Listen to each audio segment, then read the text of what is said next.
स्वागत आहे तुमचं ज्योती टेलरिंग चॅनलमध्ये। आजच्या व्हिडिओमध्ये मी तुम्हाला सांगणार आहे क्रॉस पट्टी कशा पद्धतीने अटॅच करायची। तुम्ही इथं पहा अस्तरचा ब्लाउज आहे, मी अस्तर अटॅच करून घेतलेला आहे।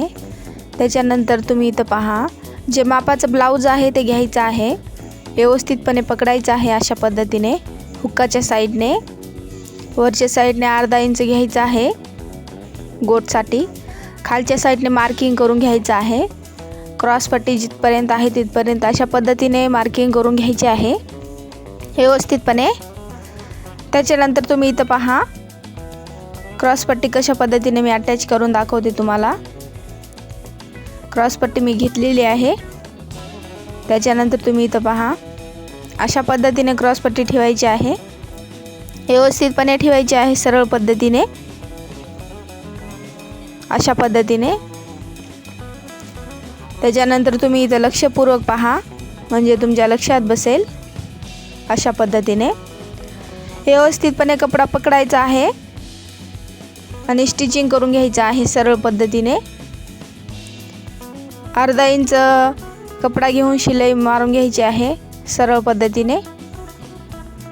अशा पद्धतीने तुम्ही क्रॉस पट्टी अटॅच करा व्यवस्थितपणे। स्टिचिंग करता वेळेस इथे एक गोष्ट लक्षात ठेवायची आहे, कोणता पण कपडा ओढायचा नाही, व्यवस्थितपणे स्टिचिंग करून घ्यायची आहे सरळ पद्धतीने।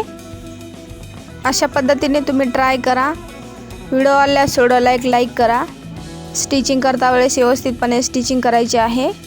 क्रॉस पट्टीचा किंवा ब्लाउजचा कपडा जे आहे ते ओढायचं नाही, व्यवस्थितपणे अशा पद्धतीने स्टिचिंग करायची आहे। त्याच्यानंतर इथं डबल टिप मारून घ्यायची आहे अशा पद्धतीने, डबल स्टिचिंग करून घ्यायची आहे अशा पद्धतीने। अशा पद्धतीने तुम्ही क्रॉस पट्टी अटॅच करा। व्हिडिओ शेवटपर्यंत पहा म्हणजे तुमच्या लक्षात बसेल क्रॉस पट्टी कशा पद्धतीने अटॅच करायची। आता इथं तुम्ही लक्षपूर्वक पहा, स्टिचिंग करून घेतलेली आहे। त्याच्यानंतर तुम्ही इथं पहा अशा पद्धतीने। व्हिडिओ तुम्ही शेवटपर्यंत पहा म्हणजे तुमच्या लक्षात बसेल। ब्लाउजचा जो कपडा आहे वरचा तो अशा पद्धतीने खालच्या साइडने घ्यायचा आहे, अशा पद्धतीने फोल्ड करायचा आहे। व्हिडिओमध्ये पहा तुम्ही अशा पद्धतीने वरतून फोल्ड करून खाली आणायचं आहे। त्याच्यानंतर तुम्ही इथं पहा अशा पद्धतीने फोल्ड करून घ्यायचं आहे। त्याच्यानंतर शिलाई मारून घ्यायची आहे, स्टिचिंग करून घ्यायची आहे सरळ पद्धतीने अशा पद्धतीने। व्यवस्थितपणे कपडा पकडायचा आहे। अशा पद्धतीने तुम्ही कपडा पकडा, कारण स्टिचिंगमध्ये ब्लाउजचा कपडा नाही आला पाहिजे। व्यवस्थितपणे कपडा पकडायचा आहे क्रॉस पट्टीचा, आणि ब्लाउजचा जो कपडा आहे तो मध्ये फोल्ड केलेला कपडा स्टिचिंगमध्ये नाही आला पाहिजे। अशा पद्धतीने तुम्ही स्टिचिंग करा व्यवस्थितपणे। स्टिचिंग करता वेळेस इथं एक गोष्ट लक्षात ठेवायची आहे, गडबड करायची नाही, व्यवस्थितपणे स्टिचिंग करून घ्यायची आहे सरळ पद्धतीने। व्हिडिओमध्ये तुम्ही पहा एकदम व्यवस्थितपणे स्टिचिंग करत आहे मी, कारण जो ब्लाउजचा कपडा आहे तो स्टिचिंगमध्ये आला नाही पाहिजे। अशा पद्धतीने तुम्ही स्टिचिंग करा। इथं डबल टिप मारत आहे मी, डबल टिप मारून घ्यायची आहे सरळ पद्धतीने।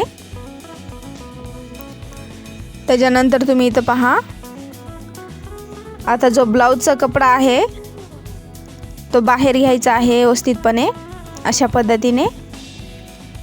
तुम्ही व्हिडिओमध्ये पहा तुम्ही अशा पद्धतीने बाहेर घ्यायचा आहे ब्लाउजचा कपडा।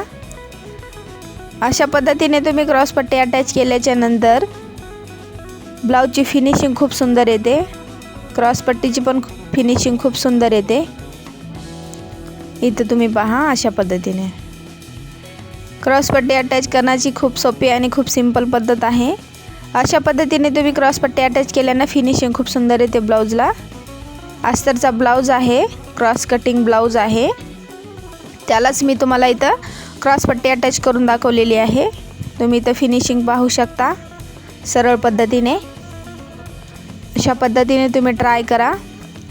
व्हिडिओ आवडल्यास व्हिडिओला एक लाईक करा। खूप सरळ आणि खूप सोपी पद्धत आहे. फिनिशिंग पण खूप सुंदर येते, एक नंबर.